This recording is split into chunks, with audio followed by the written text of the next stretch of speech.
Salam alaikum wa rahmatullah laouma. Nous espérons que vous allez bien. Aujourd'hui, nous allons parler de George Floyd.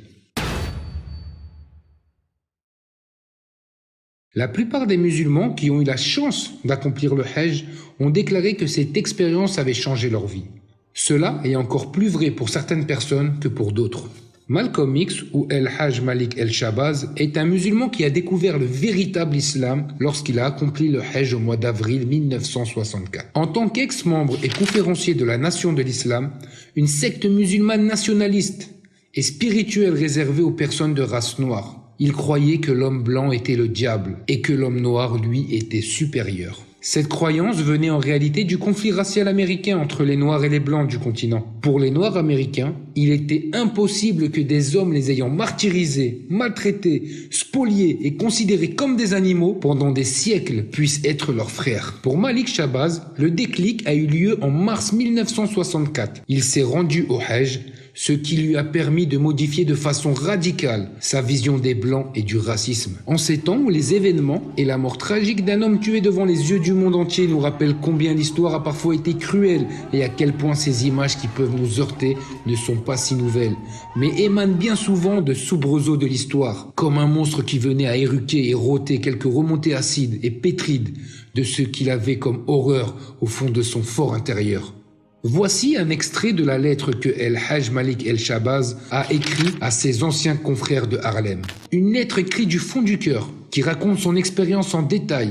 Il leur explique ce qui l'a fait changer d'avis sur le racisme au cours de son voyage. Il est important de garder à l'esprit que cette lettre a été écrite à un moment où l'histoire des Noirs américains aux États-Unis était en pleine ébullition. Un moment où des siècles d'oppression étaient enfin dénoncés et condamnés en public. Oppression qui en grande partie disparue, mais qui hélas se retrouve bien souvent mise au devant de la scène. Jamais je n'ai connu d'hospitalité aussi sincère, ni de fraternité aussi bouleversante que celle des hommes et des femmes de toutes races réunis sur cette vieille terre sainte, patrie d'Abraham, de Mohammed et des autres prophètes des Saintes Écritures. Durant toute la semaine qui vient de passer, j'ai été à la fois interdit et charmé par la bonté et la gentillesse déployées autour de moi, par des personnes de toutes les couleurs. J'ai eu la chance de visiter la cité sainte de la Mecque. J'ai fait 7 fois le tour de la Kaaba. Guidé par un jeune homme nommé Mohammed, j'ai bu l'eau du puits de Zemzem. J'ai fait 7 fois l'aller-retour, en courant entre les collines de Safa et Marwa. J'ai prié dans l'ancienne cité de Mina et j'ai prié sur le mont Arafat. Il y avait des dizaines de milliers de pèlerins qui étaient venus de partout à travers le monde. Ils étaient de toutes les races. Il y avait des blonds aux yeux bleus et des noirs africains.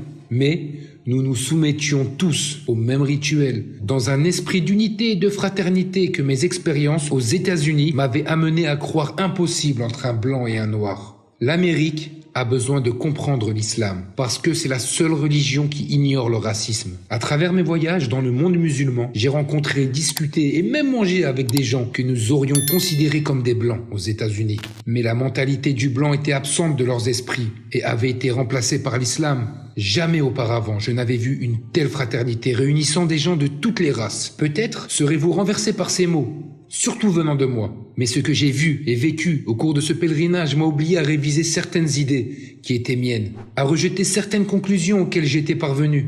Cela n'a d'ailleurs pas été très difficile, car en dépit de mes fermes convictions, j'ai toujours été un homme qui sait faire face à la réalité et qui l'accepte, qui aime vivre de nouvelles expériences et apprendre de nouvelles choses. J'ai toujours gardé un esprit ouvert, ce qui est nécessaire à une flexibilité qui va de pair avec toute quête intelligente de la vérité. Au cours de mes 11 derniers jours, ici, dans le monde musulman, j'ai mangé dans le même plat, bu dans le même verre, dormi sous le même tapis et prié le même Dieu que mes frères musulmans, aux yeux les plus bleus, aux cheveux les plus blonds et à la peau la plus blanche qui soit. Dans leurs paroles comme dans leurs actes, les musulmans blancs sont aussi sincères que les musulmans noirs d'Afrique, qu'ils soient du Nigeria, du Soudan ou du Ghana.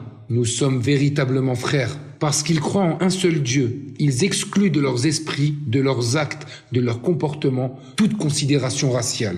J'ai pensé en les voyant que si les Blancs américains admettaient l'unicité de Dieu, il pourrait peut-être admettre également l'unicité de l'homme et il cesserait de s'affronter, de nuire à autrui pour des raisons de couleur. Le racisme étant le véritable cancer de l'Amérique. Nos chrétiens blancs devraient se pencher sur la solution islamique du problème, solution qui a fait ses preuves et qui pourrait peut-être intervenir à temps pour sauver l'Amérique d'une catastrophe imminente, celle-là même qui s'est abattue sur l'Allemagne raciste et qui a fini par détruire les Allemands eux-mêmes. Chaque heure passée ici en Terre Sainte m'a permis de mieux comprendre le problème racial des États-Unis.